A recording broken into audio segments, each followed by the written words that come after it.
time, everybody, and welcome to the Jersey Shore podcast. Today, we've got a packed show from breaking news to topics that will keep you informed. So please click the subscribe button to get notified of upcoming episodes. If you like what the Hammer talked about, then share the Jersey Shore podcast to others. Damon also looks forward to your comments during this episode. Tonight's Jersey Shore podcast starts now. Hello, everyone, and welcome to another episode of the Jersey Shore podcast. That is S-U-R-E because we are always shore. Brought to you by the Great America's Pulse Network. And I have a special guest, hasn't been on in a while. I'll introduce him in a bit. First, I want to get to the breaking news. Something just happened today it was in Nevada. So I'm going to just play this clip for you real quick and talk about it. The driver of this vehicle is identified as 23-year-old Dawson Maloney of Albany, New York. Here's a brief video of that vehicle crashing through the gate. You'll see on the monitor to my left, you'll see the vehicle approach.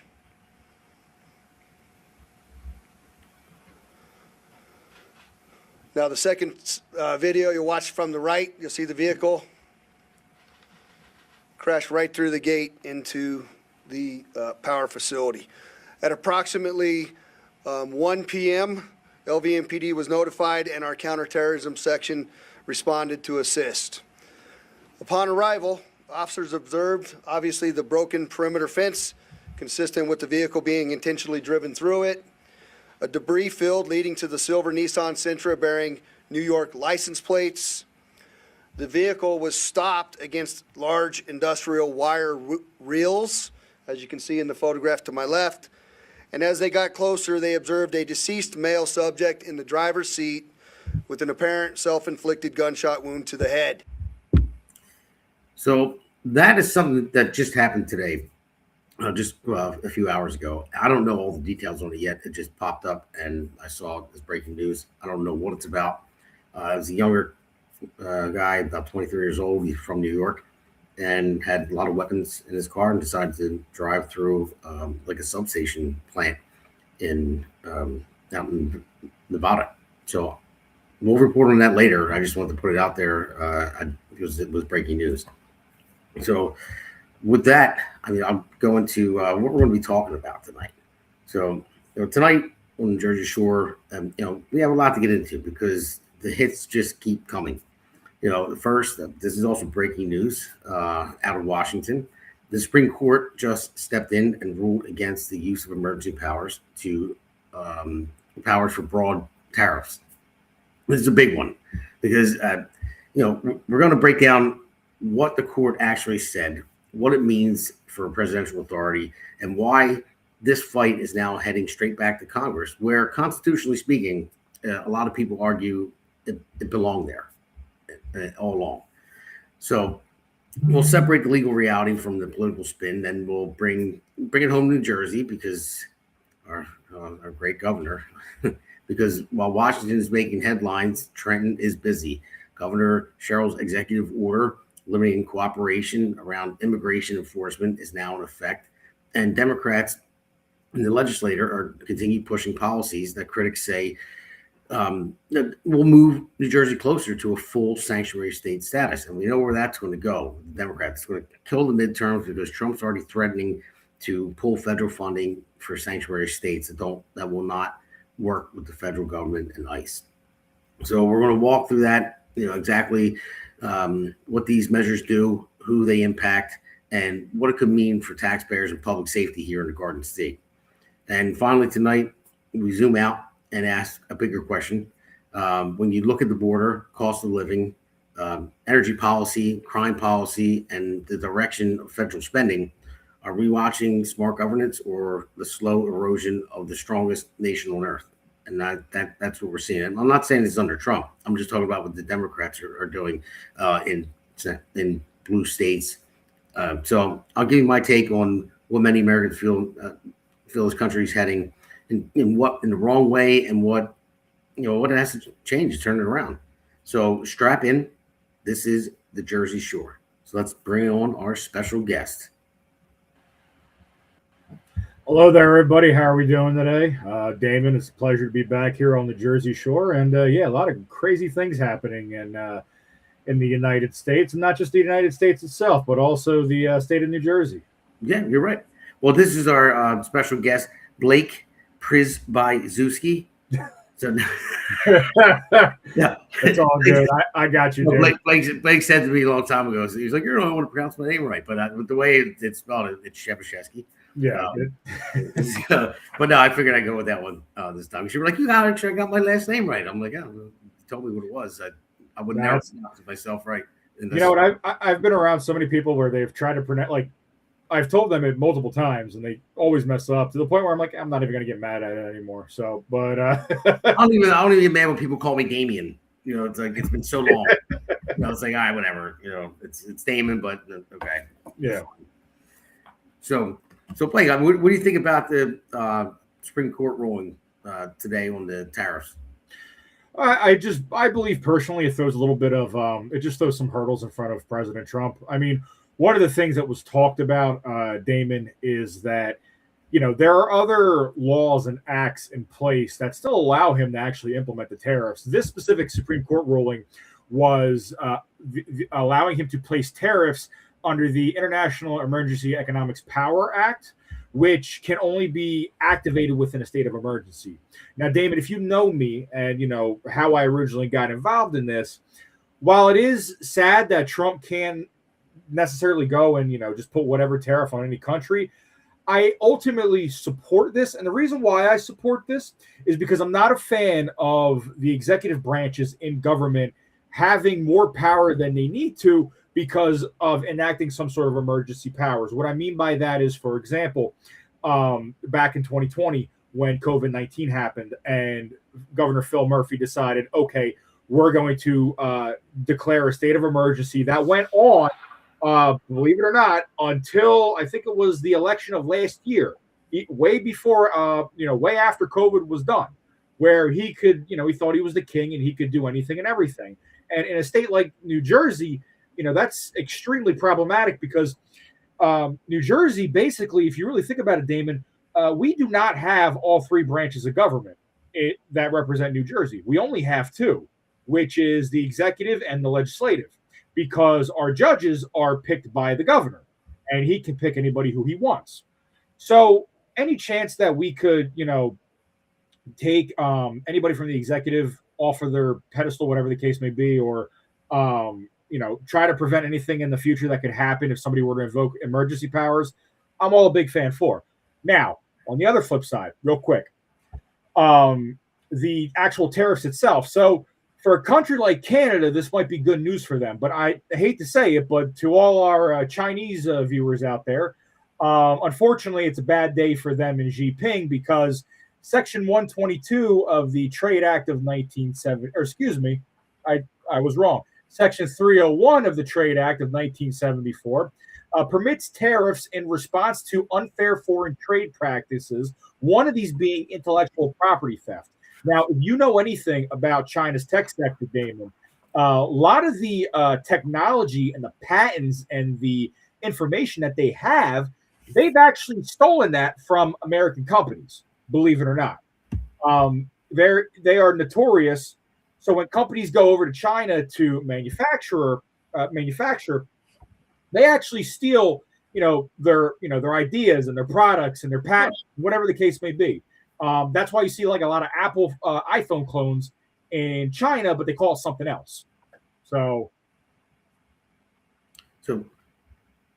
yeah, no, you're absolutely right. I mean, you kind of stole the words out of my mouth too about it should have been in the hands of Congress. You can't enact an emergency, they call it the IEP, whatever, IEP, whatever it is, and he went about it the wrong way.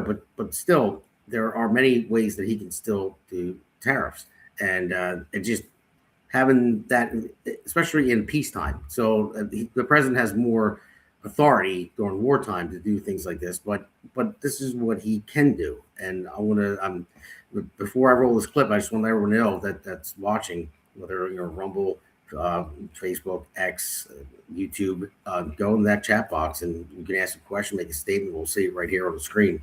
So, and make sure you like and subscribe on whatever social media platform you're on. But I'm going to play this clip by Trump. This was after the ruling by the Supreme Court. The Supreme Court's ruling on tariffs is deeply disappointing, and I'm ashamed of certain members of the court, absolutely ashamed, for not having the courage to do what's right for our country.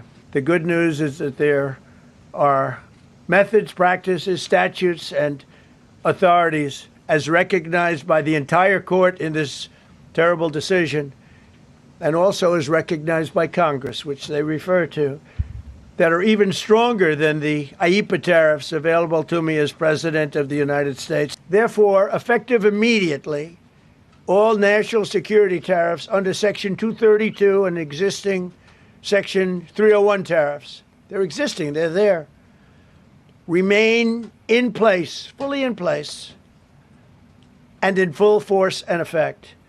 Today, I will sign an order to impose a 10% global tariff under Section 122 over and above our normal tariffs already being charged. And we're also initiating several Section 301 and other investigations to protect our country from unfair trading practices of other countries. And so, yeah, there's ways to get around it, and I agree with what you said in the beginning of your statement. It should have been in the hands of the Congress. I mean, Congress is there because tariffs are taxes, and Congress handles that. Congress have, they handle the purse, and that's what they were created for. And that's why they only have 2-year terms. You can run consecutively, but I'm not going to get into term limits. I believe we should have that, but yeah, the reason why it was 2 years is because if they're screwing up, the money of the United States, and you could vote them out before they do a lot of damage. That was kind of what it was made for. But yeah, so it looks like he's going to implement that, and it's going to be 10% above, and he can do that legally under those statutes. But yeah. That one is interesting, though, him imposing Section 122, because that comes from the Trade Act of 1974 as well. But what's funny about that is it authorized, so it's a temporary tariff. It's not permanent, up to 15%, which I'm actually kind of shocked he didn't go to the max 15 and he just went to 10. But what's interesting about that one is that it's limited to 150 days, and it requires congressional approval or extensions. So this is eventually something that's going to have to go to the House if they want to go ahead and extend it. So, yeah, it'll be very interesting to see how this all plays out. Yeah, I guess he's taking what he can get for now. I mean, I always thought it should be in the hands of Congress. I understood what the goal was, and I understood it was to be aggressive, and I was with it. Yeah, I was saying, okay, yeah, you want to roll out, what was that? What do you call it? The tariff. What was it called? The tariff something day when he unveiled it. Yeah. Yeah, and I'm looking. I'm like, whoa, like he's really going hard on a lot of countries. But then I realized what it was. It was just a scare tactic, a negotiating tactic. So I realized what it was. I'm like, okay, you know what? I'll roll with it. It didn't hurt the stock market at all. Even though the stock market it did go up and down here and there because no one knew exactly what was going to go on. But even today, on the stock market, it dipped and then came right back up. I think the Dow hit 50,000 for the first time not too long ago. So yeah, the long-term trend is it just keeps going up and up and up. So Liberation Day, Loverton said, "Thank you, Liberation Day." That's what it was. But yeah, man. I mean, I don't know. We're it's some weird times right now. It really is. But the thing is, you don't want to give too much executive power out there, because if we do that, I don't want the Democrats to have it. If you were to change, it's just like getting rid of the filibuster. I don't think we should get rid of the filibuster, even though it's screwing up a lot of things that we want to get passed through Congress. But if the Democrats take over Congress or Senate and executive branch, whatever it might be, and there's no filibuster, then they have free reign to do whatever they want. So I don't think anyone should have free reign. I think the filibuster is actually a good move. It's a good check and balance there. even though you might not get your way half the time and it drags things out, but maybe that was the point. I'll be honest with you, Damon. I disagree with that. I think we should nuke the filibuster, because here's the problem, right? As far as the Senate is concerned, in my lifetime, I don't believe I've ever seen either party have 60 or more Senate seats, basically, in the Senate. It's always been, for the most part, half and half. It either swings a little bit Republican or swings a little bit Democrat. And because of that, government is already slow. The last thing we need to do is to make it slower. And I understand that, it's there to prevent, one party from, enacting whatever the heck that they want, whatever the case may be. As long as we protect our elections, and I believe that's it for the most part, I really don't see a problem with it, because if the party in power in all three branches is the one that's dictating everything and they screw up, then the people are going to remember that next election cycle and they're going to vote them all out. It's going to swing to the other party. That's a good way of putting it. I mean, I don't know. I think when it comes to government, especially a country this size and this powerful, I think you need your checks and balances. You can't rush to something, because when somebody gets in there and they have an idea, it's like the Green New Deal they were trying to shove down our throats. It was a bad idea, but it just, someone can come up with an idea and you can have control of, all three branches, and then just say, okay, we're going to just ram this through. And then if it is a huge mistake, yeah, you're going to vote them out, but then you got to clean up the mess afterwards. I mean, look at the mess we had to clean up from Biden, and people just voting for him. And everything. I also think too, if the Republicans nuke the filibuster, and specifically, and they can pass everything that they want to pass through, then I don't think the Democrats, quite frankly, under their current ideology, or whatever you want to call that, have no chance in hell in winning, to be brutally honest with you. Because when you put in the voter ID, you put in the laws that protect ICE and make them go after the illegal immigrants and everything else. I mean, their voter base is basically done for after that. So now they can't import voters. Now they have to actually, actually appeal to Americans. So it's a good point. I hear you there. No, it's a very good point. And something just popped up, some kind of breaking news, said a car just slammed in Australia's biggest synagogue. So, and anybody that's watching, if you can look it up, or a producer throw it on there, we'll take a quick break and we'll see what it is. It just popped up on my screen, so I don't know anything about it. It just says it. So let's just take a quick break, and we'll be back. Hey, it's great to be on with you. This is a great podcast. It's a lot of fun, and it's informative, and it's real information. It's none of the frills and none of the nonsense that you hear on the legacy media. Just telling the story of what's happening right now. It's what I do with my newsletter that I get out to anybody who wants to see it. It's what you're doing with this podcast. America needs to know what the real deal is, and you're the real deal. Thank you. That's my boy Jeff Andrew. I like that plug. Appreciate it. So Jeff is awesome. I didn't think, when I asked him to come on, he was like, sure. And I didn't think he was going to give me a full 32-minute interview. I thought it was going to be, like it does on Fox, goes on for 5-7 minutes or something like that. But it was a great interview, and Jeff's a great guy. So thank you, Jeff, for that. I appreciate it. So I don't know. We'll see what would happen with that synagogue thing. I just, like I said, popped up on my laptop. I just saw it in the corner of the screen. So we'll figure out what it is. We'll report on it as soon as we know. But this Hammer segment. Oh, wait, I don't think I even see. We call it the Hammer segment now because Seth calls me the Hammer all the time. Okay. So I had to make this golden hammer. Okay. So because that's why we call it Hammer segments, because it's a long-standing joke with Seth. I call him the pirate. He calls me the Hammer. So I bought him these little blow-up swords and stuff like that. Okay. Pirate swords. But yeah, so that's, everybody listen, that's why it's called Hammer segment, because of our old boy Seth there. So this one is New Jersey sanctuary, but not for citizens. So I wanted to talk about, I mentioned in the monologue about like Cheryl and her executive orders saying that ICE, local authorities can't work with ICE in any public park or public setting, whatever it may be. It restricts ICE from entering are using non-public areas of New Jersey state property without judicial warrant.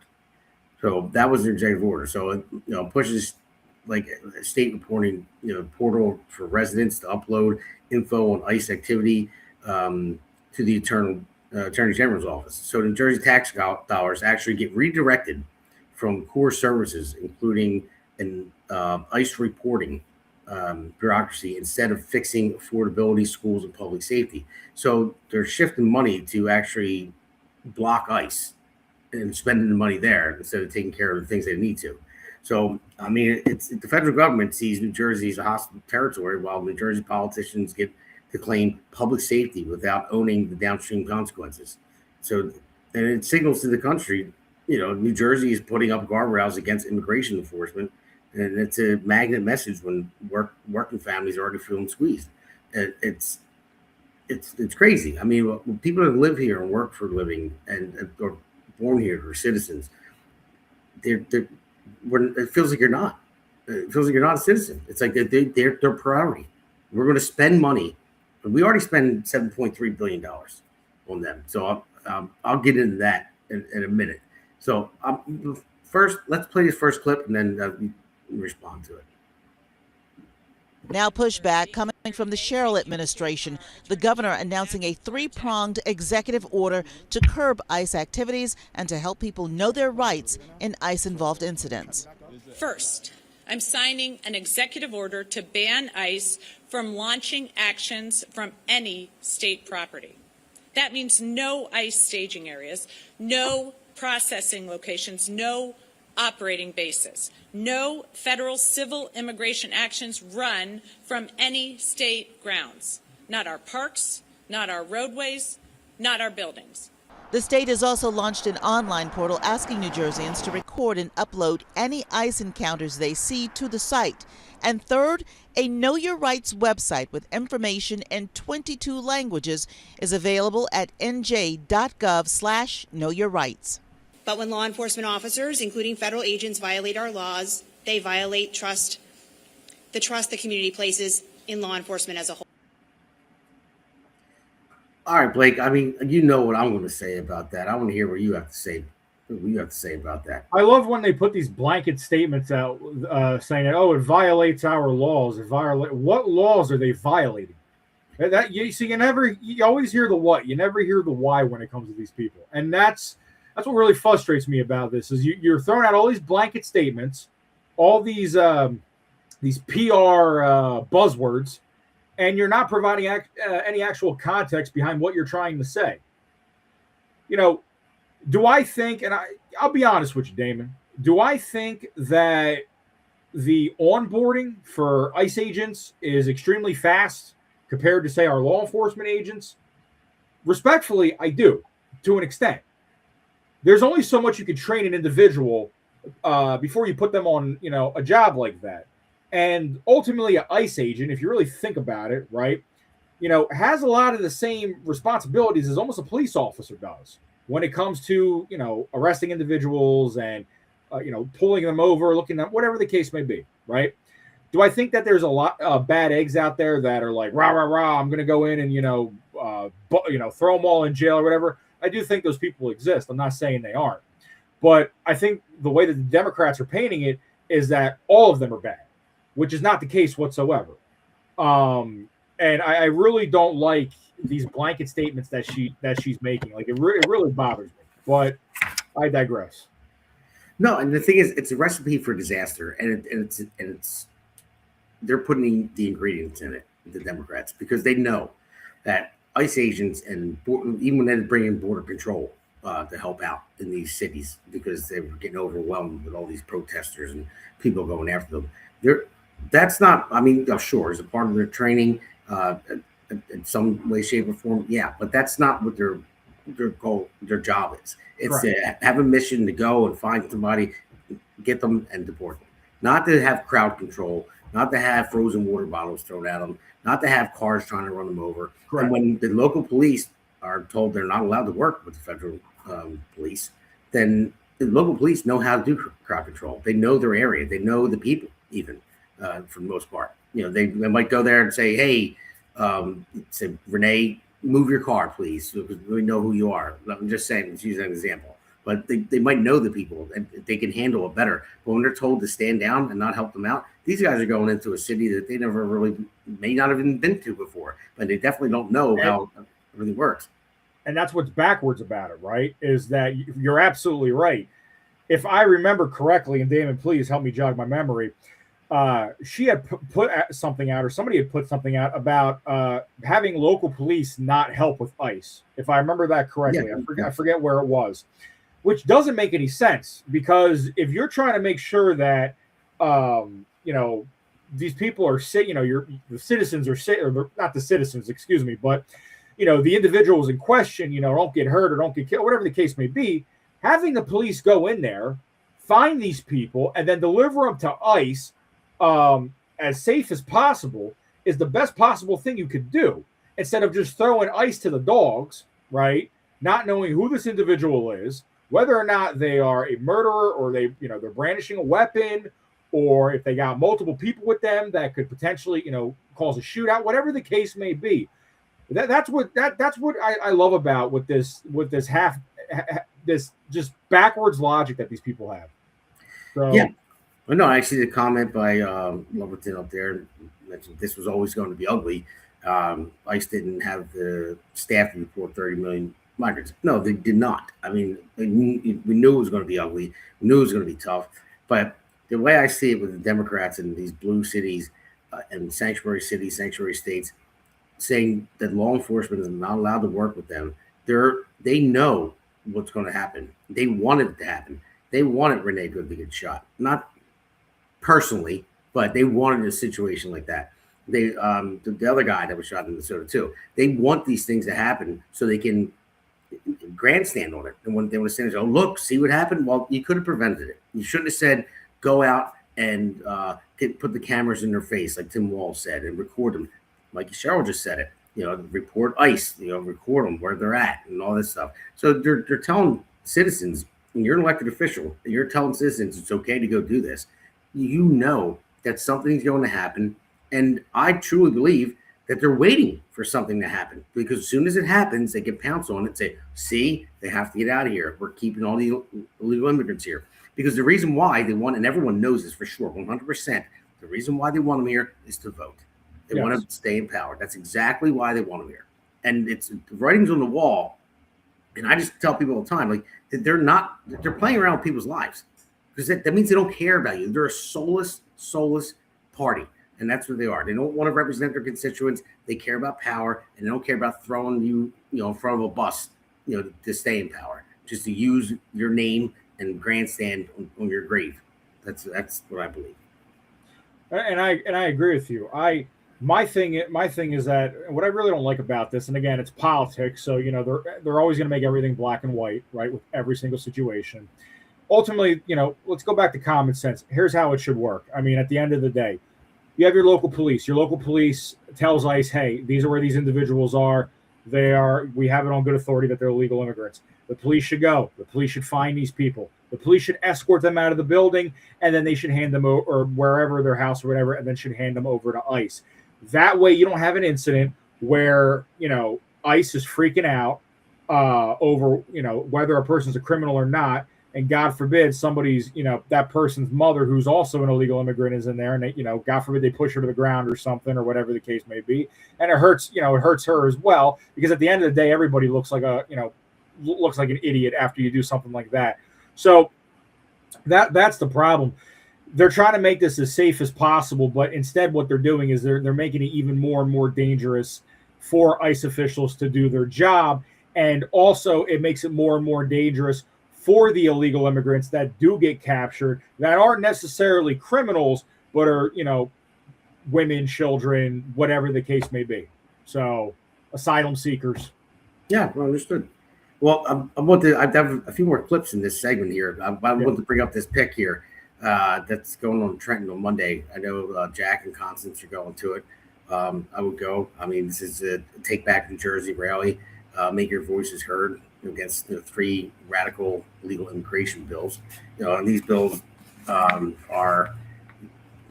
a Safe Communities Act, which is 6308 and S5036 already signed. So what it is, it requires the Attorney General to create model policies for places like schools, healthcare facilities, shelters, etc., about interactions with a federal civil immigration enforcement. So basically, it turns everyday institutions into enforcement dead zones, meaning less deterrence, more confidence in New Jersey, and safe destination after illegal entry. So more strain on services, schools, ERs, shelters, already under pressure, can carry more load when the policy environment encourages inflow and discourages removal. That's what it is. It's a bad thing. It's inviting them to stay here and makes more people want to come, because Cheryl signed the executive order, but executive order only lasts until the next government gets in and changes it.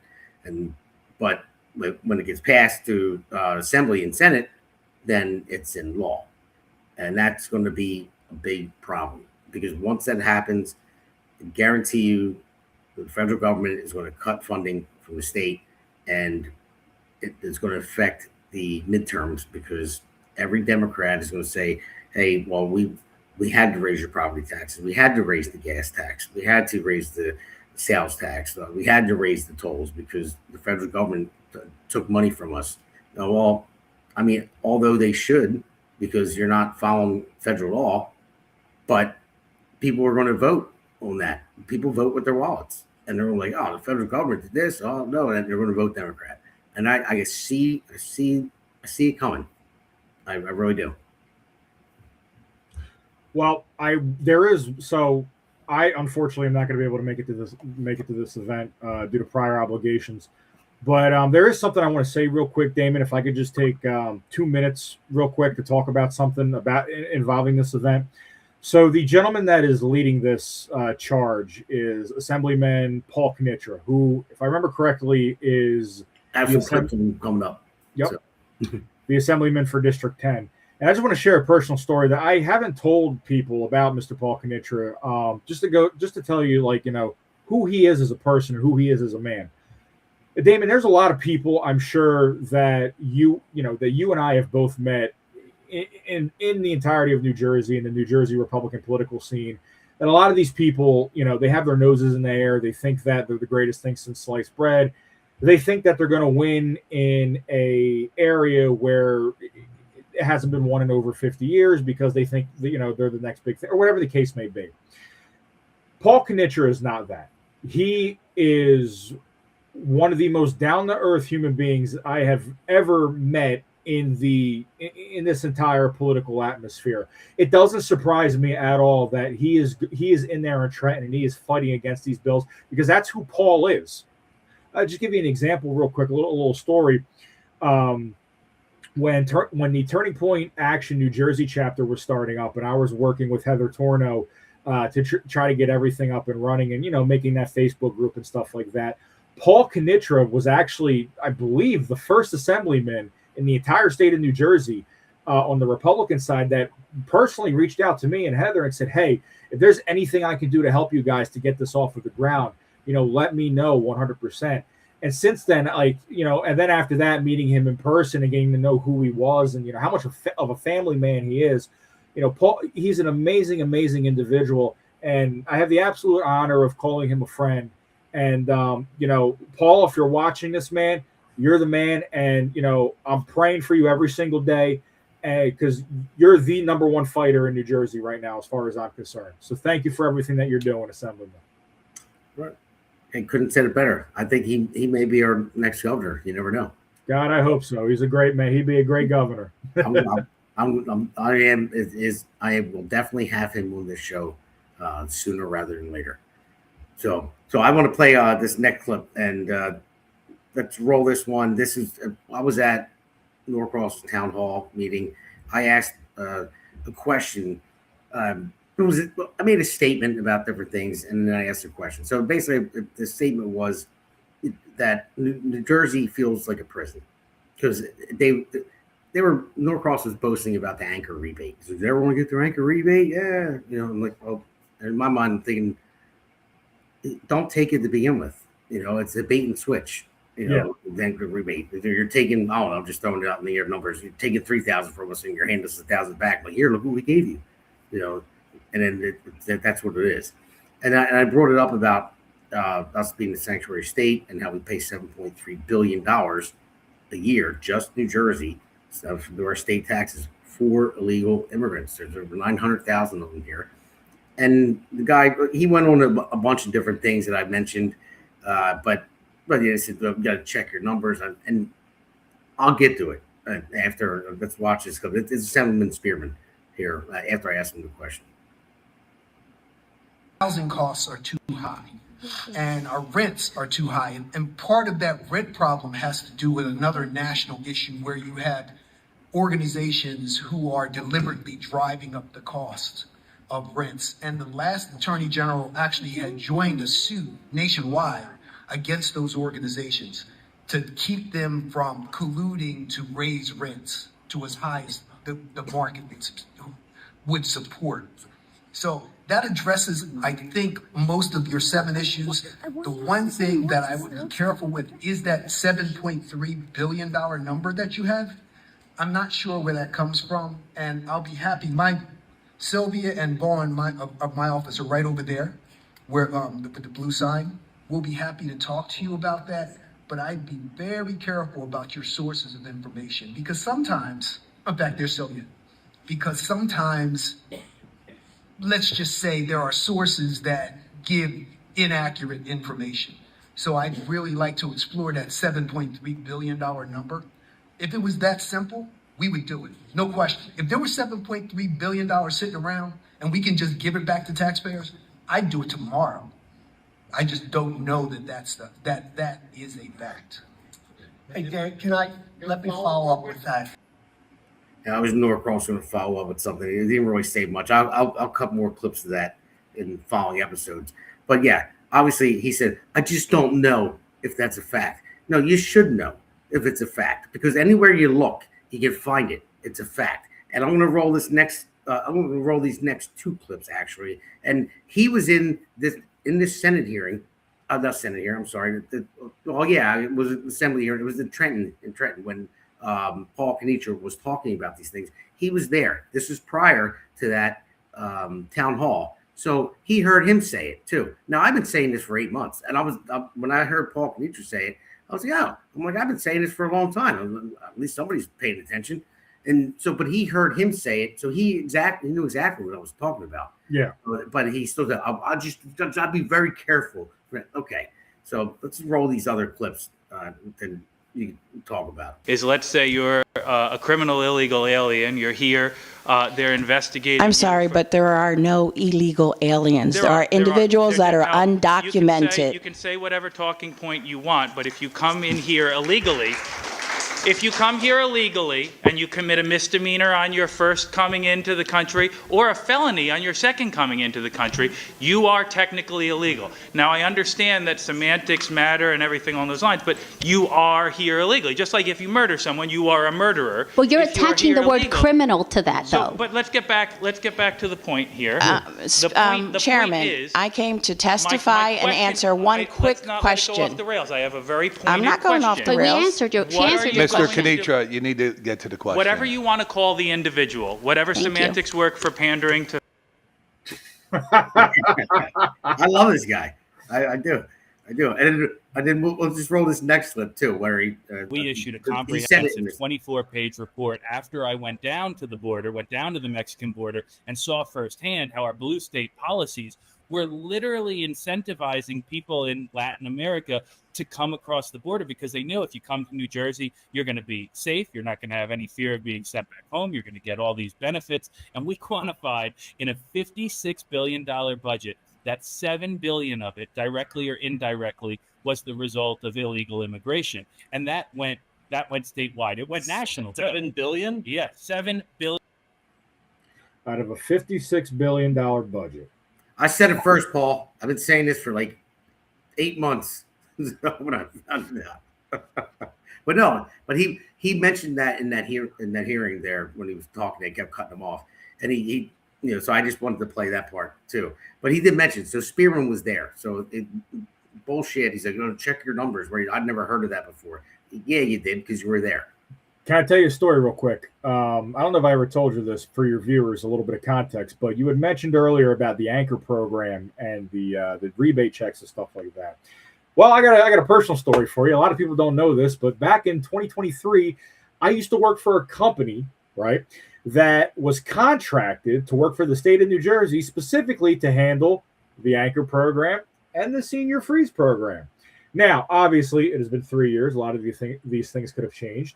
But let me go ahead and tell you a little bit of the inside real quick of exactly what was going on as far as that is concerned. So first off, Damon, I don't know if you know this, but not only can property owners get an anchor check in particular, but also renters can get an anchor check. Did you know that? No, I did not. At the time, I believe it was $500 that they could get back. And you know what the craziest part about that is? When you went and you submitted that you were a renter, you did not have to provide a lease. Really?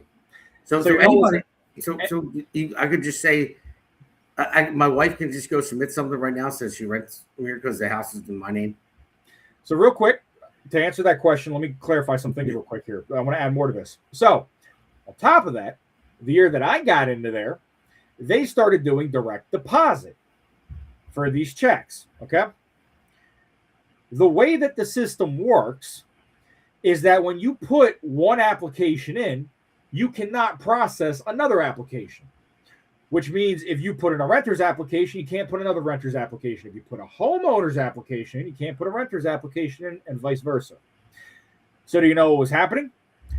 People were making Chime accounts because Chime gives you a banking account number and a checking account number. Or excuse me, a routing number and an account number, which means that you could hook it up for direct deposit. What was going on was criminals were getting people's information, right, doing these applications for them, right, as renters, not knowing that they're homeowners, and would put the renters' applications in, right, with their Chime account to basically try to steal the money from these people. Does that make any sense? Well, yeah, it makes sense what the scheme was. Yeah, I mean, it makes sense, of course, because it's anything the government touches is shit. And then what would happen is, especially, and I've had this happen multiple times, where somebody would ask, "Hey, where's my anchor check?" I would go to check it. They'd be a homeowner, but they would have a renter's application pending because somebody was trying to submit their information, trying to collect their money, even though it was $1,000 less, because it's easier to prove a homeowner than it is a renter, especially when you don't have to provide the lease. So basically, long story short, the anchor program, if you really think about it, is a redistribution of wealth. Yeah, you're right about that. I mean, there's always something to these programs. And that's why when I asked my question, I said, New Jersey feels like a prison. I said, because you tax the hell out of the middle class, you're hollowing out the middle class, and you're taking money and giving it to people that either don't deserve it or welfare. Some people do deserve help, but it's criminal of what people are doing. They're stealing money, and everyone knows that. People are able-bodied to work, and it doesn't matter. No one checks on them or anything like that. I go to work every day. I pay a ton of taxes, and I got a huge mortgage. But then somebody across the street with the low-income housing has the same size house and everything I have, and pays a quarter of what I pay. So it's all a rip-off, and it's a scam. So I told him, I said, New Jersey feels like a prison. And you know why? I said, because you're taxing hardworking people out of their homes. You're making it too expensive to live here. And if they want to move out of state, then you're going to tax them on the way out. So it's like, no, you can't leave. It's like locking the door on you. Exactly. And so that was part of the main question that I asked. And Norcross was supposed to answer. It was directed to him, but then Spearman took it over. And then Norcross stepped in and said some other things. But I'm going to use those clips for later episodes. But yeah, man, it is. It's just, it can't be a sanctuary state. I don't know why people don't see it. I know everyone that I know, people I work with, people in the trades, they look at it. They're like, well, why are we like the second class citizens when you're treating non-citizens first class? It's all about them. I tell them all the time, it's about the votes. They want to keep them here. They want to keep them here to vote. That's the biggest thing. Same thing with the SAVE Act. Why do you think Democrats are against the SAVE Act? Because they know that it's going to require ID. And I hate to say it, Damon, but I know we talked about it a little bit earlier, but if they're going to get the SAVE Act through, they need to nuke the filibuster because Democrats are not going to pass it through the Senate. It's not going to happen. I hear you there. So, all right, we'll see. But all right, we're going to take another quick break. We're going to go on Hammer 3 after this. Welcome to America's Pulse Network. This is APN's very own White House correspondent, Alexandra Levine. This is so amazing and miraculous. We've never had a president in the history of our nation doing this. And we hope to God that he continues doing this forever and ever. Thank you. God bless you, everybody. And God bless President Trump. And God bless you. Hello, everyone. This is Alexandra Levine with the America's Pulse Network. I am the White House correspondent right here in the heart of D.C. as President Trump is celebrating 250 years of America and the military.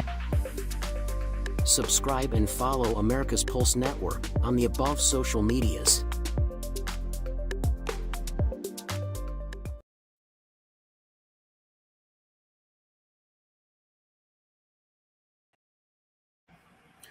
All right, everybody, welcome back to Jersey Shore Podcast. This is Hammer 3.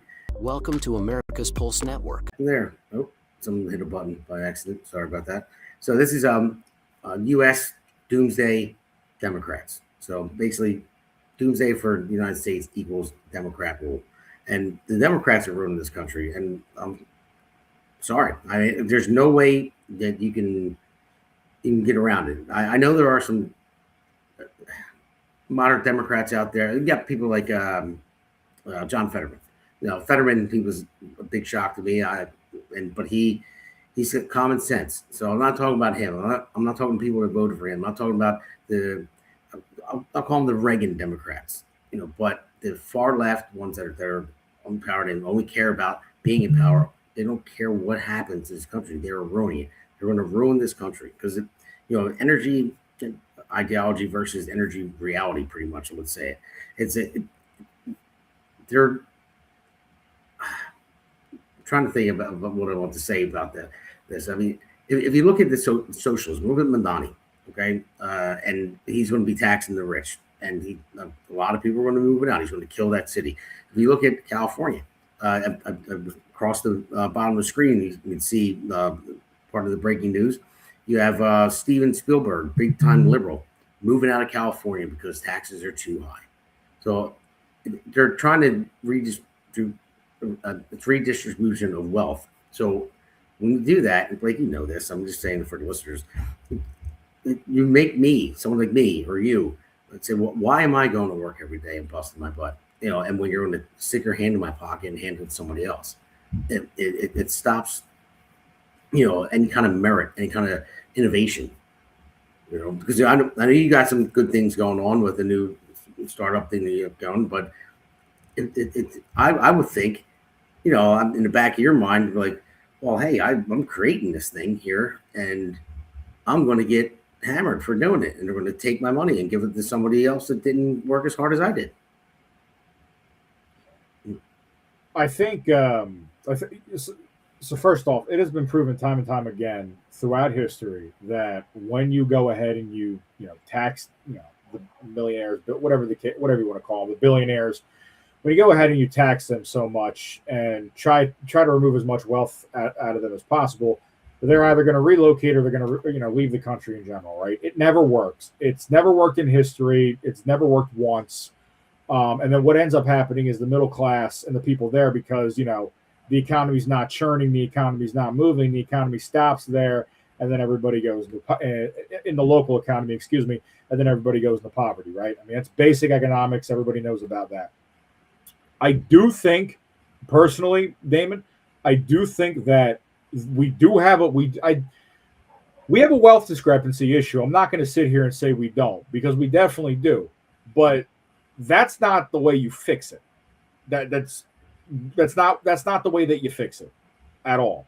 And quite frankly, the people that are living there, the billionaires and millionaires, I don't think they're necessarily the problems, more than I think some of these, these private hedge funds, for example, that are, collecting all this money for for God knows what. But that's a story for another day.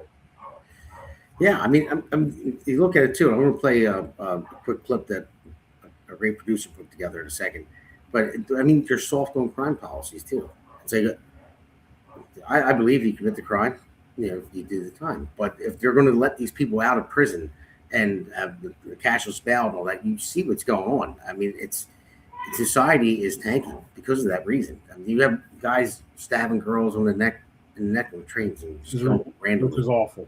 Yeah, and this is all Democrat policies. That's what they believe in. I don't get it. I don't understand how people can vote for them. So, oh yeah, that's a great idea. Let's just have open borders and have legal immigrants that are criminal histories and kill women like Laken Riley and Jocelyn Ngori, or the poor girl on a train that wasn't a legal immigrant, but still the guy should have been, he was arrested like 50 times, and they keep letting him out. I mean, it's a problem all around. They're a soulless party, and that's what it is. So I'm not saying everybody that's a Democrat is that. There are Reagan Democrats, like I said before, but it's just like, how could you keep voting for the same kind of stuff when they trash this country? And I don't think they even love this country half the time. I don't know. It's horrifying to me. I can't believe that we have a whole entire party that is like this. I think the Democrats. I also think big tech is another avenue that do this. I've been noticing, Damon, in the last 20 years that it just seems like a lot of these big names and these big businesses and whatever the case may be, they're trying to extract as much wealth as they can out of America and then run with it, because it just feels like to me that they think that America is going to collapse or whatever the case may be. It's just, I don't know. That's a story for another day, I think. But yes, I agree with you. Every policy that the Democrats have passed have done nothing but backfire. Most of their policies have been done before, and because they've been done before, they did not work, we never went back to them. But then, on top of that, we have an issue where our children are not being taught actual history and the consequences of history. So because of that, they go ahead and they repeat the same mistakes. No, you're right about that. But maybe it's because, social media is a big deal. I think it plays a big hand in this too, and education plays a big hand in this as well. So I'm going to play a clip here for a congresswoman that was elected that I wish the clip is actually a lot longer than this, out the ums, and then that she couldn't even know how to answer the question. This was AOC when she was in Munich. I added a little something to the side of it from the Trump debate with Biden. Now he'd looked at Biden like, what the hell did he just say? So we just put it side by side. So her clip is actually longer as her him and hawing and not being able to answer a question. But I think it was pretty funny. So my producer put it together. So thank you for that. So let's roll this. I think that this is such a, I think that. President Trump? I really don't know what he said at the end of that sentence. I don't think he knows what he said either. Look. That was Trump from the Biden debate when he was just rambling on. But like I said, I remember that. Yeah. It was funny. He was looking at him like this. He's like, what's he saying? And that was his response. But it made me think of it when I heard her go into that word salad that made Kamala Harris look like a scholar. I mean, it was like a good 20, 22 seconds of, they were asking her about, they asked her about if China invades Taiwan, do you think the United States should send troops over there? And she just, I don't know if she knew who Taiwan was. And then she got into talking about, what was that? Now I'm drawing a blank. Guys, I sound like her. but no, it's Maduro. She was talking about Maduro, and she said that we shouldn't have went in and got him. She said we shouldn't be dealing with countries that are south of the equator.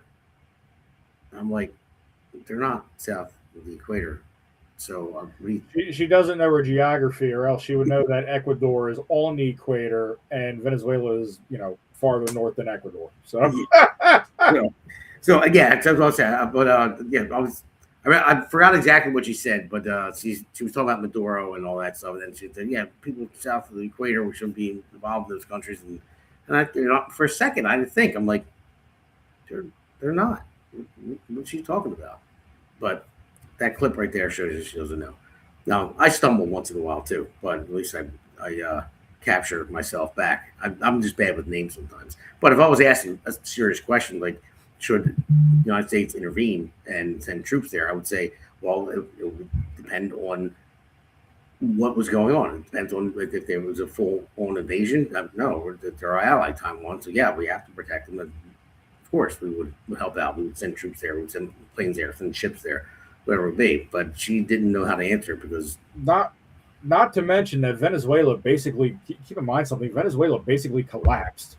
And technically you had a government, but the reality was you had cartels running that thing left, right, up and down and beyond. Of course. So you had tons and tons and tons and tons of drugs and weapons and whatever you can think of coming out of Venezuela through Central America, through Mexico into the United States. So it was a national security threat from the get-go. Not to mention the fact that they could just cross the Gulf of America, onto our shores and do whatever the heck they want. So it definitely was our problem. It's not like it's the Middle East or wherever where something happened very, very far away that we don't necessarily have control over. So it's in our hemisphere. Yeah, for sure. Yeah. So I got before we go into the four segments is a very quick one. It's the Patriot and Loser Award of the week. But I just wanted to ask you real quick. Did you see Marco Rubio's speech over there? In Venezuela or? No, it was in Munich. No. Over in Europe. That's where she was. It was in Munich too. Oh. You got to. Yeah, she is trying to run for president, and that's why she's trying to go over here and get her foreign policy in order, which didn't work out. But anybody's listening, if you didn't see Marco Rubio's speech, it was Reagan-esque. Did you see that poll, by the way? I just want to clarify something. Did you see that poll that went out there on who Democrats would pick to become the next president of the United States? And the leading candidate, I believe it was by 30% or 33%, was Kamala Harris. Yeah, I saw that. Somebody who we haven't heard from since the 2024 election. The Democrats want to make it's just like, come on now. Really? I wish I was in a room when Gavin Newsom read it. Gavin doesn't know what to do. He's here, she's running for governor. Now he's here, she's running for president. He's all confused. Yeah. But yeah, you got to check out that Rubio speech, man. It was like it was good, probably about 20 minutes, but and then it was Q&A afterwards. But it was really good. I mean, he made a lot of good points to the Europeans, talking about where we are their children, pretty much. He said, yeah, and not in that way, but he said we came from you. We didn't, and then I'm not going to give it away. You got to watch it. I'll take a look at it. Yeah, it was really good. It was a very Reagan-esque speech. So, all right. So we're going to take another quick break and go into last Hammer segment here. America's Pulse Network. The mainstream media is bought and paid for. The truth is twisted to fit their agenda. But America is waking up. Because podcasts are the future for trusted media. Welcome to the America's Pulse Network. It is a network built by patriots that upholds the Constitution. But America's Pulse Network stands for God, truth, and the America First movement. There is no corporate propaganda, no government spin, just real news, real talk, and real voices fighting for faith, freedom, and the future of this great nation with common sense. Here are some of America's Pulse Network podcasts. Alexandra Levine Live, hosted by Alexandra Levine. Jersey Shore Podcast, hosted by Damon Galdo. The Conservative Corner, hosted by Seth Eisenberg. The New Jersey State House Watch, hosted by Jack Brangan and Constance Detzel. APN's The Pulse is moderated by either Alexandra, Damon, Elena, or Seth. Also tune into America's Pulse Network on the following social media platforms: X, Rumble, Truth Social, Parler, Facebook, YouTube, and Spotify. Join the revolution. because the pulse of America beats for God and country. America's Pulse Network is for faith, family, freedom, and truth. All right, everybody, welcome back. We have this last quick segment here with the Patriot of the Week Award and the Loser of the Week Award. So, Blake, I want to roll the Patriot of the Week Award.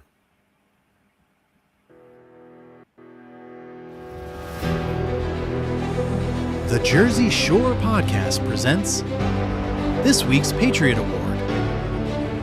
It goes to Maximus Galdo.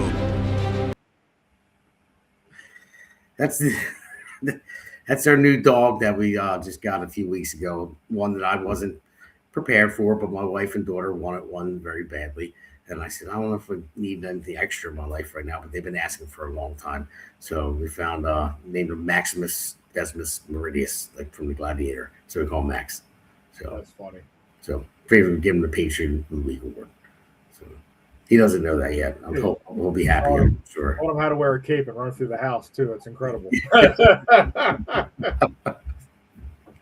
So and our producer here, great producer, he said he has a surprise for the Loser Award, and he didn't tell me what it's going to be, what he's going to put up there. So I'm curious what it is. So let's roll that one.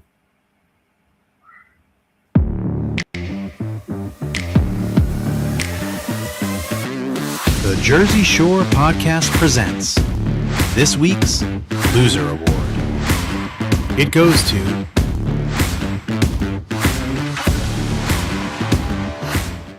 Losers! Losers! Losers! Losers! Losers! Oh, shut up! I like it. I'm surprised he said that was a surprise. I would have bet 20 bands on that. yeah. I didn't know. I know he was cutting some stuff in. I didn't know what it was going to be, but that was pretty good. So when we found that South Park thing from like last year or whatever it was, they put it in there. I think it's funny as heck. So, but all right, well, Blake, listen, actually, before you go and tell people where they can find you and what's going on with your turning point stuff, whatever, I just want to bring up one thing. This is Pennies in Action, and you're welcome to come. It's a fundraiser. It's for cancer research. Now, this Pennies in Action raises money. These events raise money for this cancer research by Dr. Zernicki, and it's immunotherapy, dendritic cell immunotherapy. So it's not chemo or anything like that. So basically what they do is they take the patient's own immune system, and they make it a cocktail out of it, make it like and then they inject it back into them. Like almost like what he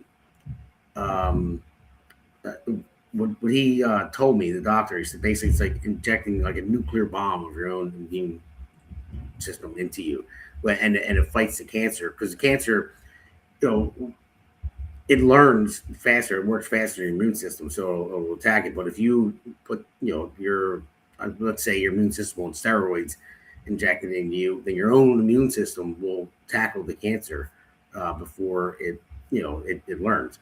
And this is something that I ran into with Steve DiOrio. He invited me to it. So this event is coming up on April 18th. This one is in Malvern, PA. But usually they'll have it on the Vineland every year as well. But my sister has stage 4 metastatic breast cancer, and I got her into this trial treatment, and it's working. So that's the beauty of it. So I always want to put it up here and promote the heck out of it. So, and then I got to go into the candidates too that I've been working with, 2026 candidates that are throughout the state. I call it the coalition. So we have Murphy for U.S. Senate. So that's Justin Murphy, everybody right there. Everyone has a QR code there to get to their website. Justin Murphy's a great guy, and he's running for U.S. Senate. So check him out. Next will be, who's that guy? Damon Galdo for Congress. So anybody, I'm going to just say this to everybody that's listening right now or watching right now. go to that website right there first to donate, and then everybody else, because I'm in the D10 plus.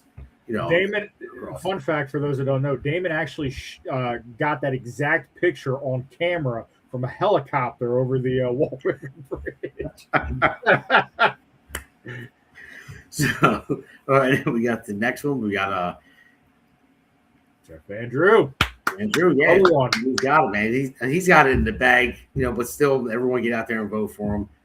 Don't sit home and think that he's definitely going to win. I mean, he will win if everyone gets out to vote like they usually do in his district.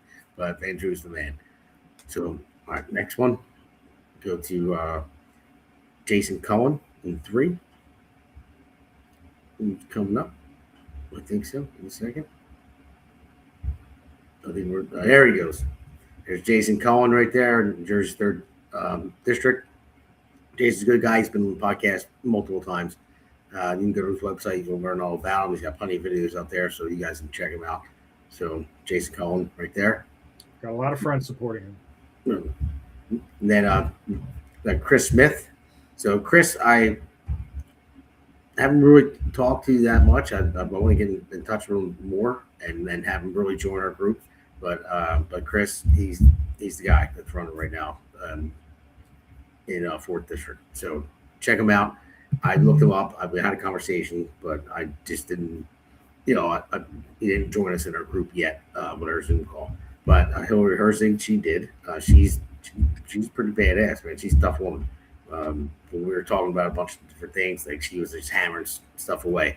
And these are all people like that where we came together and we've decided the Republican Party needs to help each other out. Because our blue state, but we're so close to tipping red. It's just that the Republicans need to stick together and help each other out, and that's what the goal. My goal was to bring all these people together. So, next one.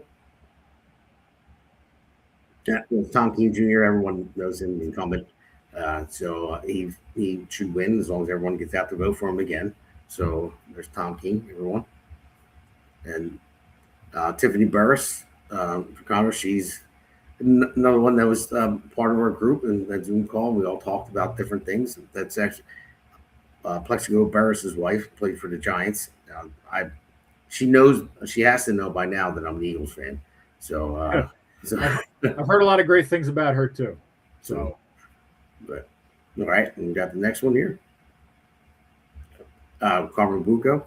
So everyone knows who Carmen Bucco is. He's a great guy. Check him out on his website. Just go to everyone's platform here, and every single one of their websites, and look what they stand for. So let's go next one. That's Joe Hathaway. This is the special election for Cheryl's seat. So I have not spoken to him, but I want to put him up there because I don't know when is that special election? Is it in April? This is Mikey Cheryl's seat. I'm not sure. I know they just posted something about it on the New Jersey website. I'd have to see. Hold on a second. Yes, you can check it out, and then we'll go to the next one here. This will be Greg Mealy. Greg's a great guy, part of our group as well. We're all working together, trying to flip New Jersey red and get this state on the right track. So, yeah, April 16th for Congressional District 11. Yeah, for the special election. But if I'm not mistaken, even if he were to win or lose that election, the seat is still up in November. So the person that gets elected is only going to have 7 months, in the seat before they gotta go out and do it all over again. So yeah. So all right. So other than that, Blake, anything you want to say to anybody before we cut off here? No, that's pretty much it. Damon, thank you very much for having me on. For those that want to follow me, you can follow me on Twitter at Blake_PRZY. You can also reach out to me via email at BelmarRepublicans@gmail.com if there's anything you want to send me. And that's pretty much it for the most part. We also have our I'm also now a state committeeman for Turning Point Action in the state of New Jersey. And if you would like to join that group, you can look us up on Facebook, TP Action New Jersey. We have over 15,000 members, and we're growing every single day. So all right. Blake, Blake, thank you for coming on. Everyone that's out there that's listening, go to votedamongaldo.com, and you can see my platform there. Anyone that's listening probably knows what I'm about already, but I got to ask you to click on the donate button. I'm going up against the juggernaut and the Norcross machine, who already has millions of dollars. And I know a lot of people look at it in a way where it's almost winless. Yeah, it's going to be tough. It's going to be very hard. But I'm going to put everything I have into it. I promise you that. So thank you, everybody, for watching. We'll sign off for the night. Blake, again, thanks for coming on. Appreciate it, as always, brother. Thank you, Damon. All right. Have a good one, everybody. The Hammer thanks you for watching tonight's Jersey Shore podcast. See you at the next packed show, from breaking news to topics that will keep you informed. So please click the subscribe button to get notified of upcoming episodes. If you like what The Hammer talked about, then share the Jersey Shore podcast to others. Damon also looks forward to seeing you on the next episode. Yeah. This one's for New Jersey. For every working family that's had enough. Name's Damon Galdo. And I'm just getting started.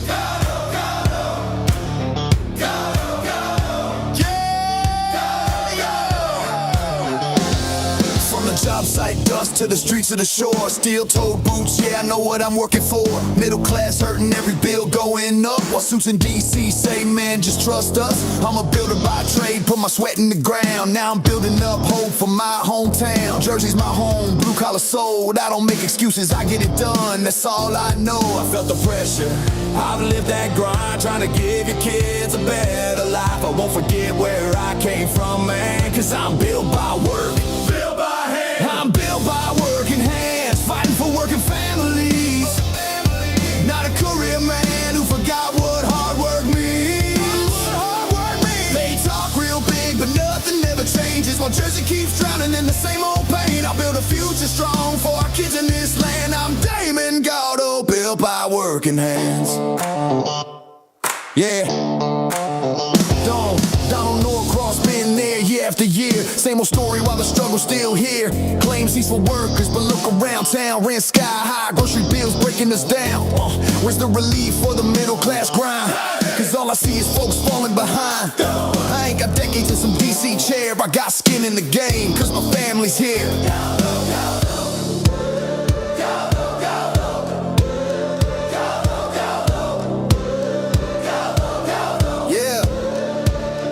Time, they had their shot, and tell me, Jersey, what have we got? It's time for change, time for a stand, time for a work, and not another plan, not another plan, not another plan. Yeah!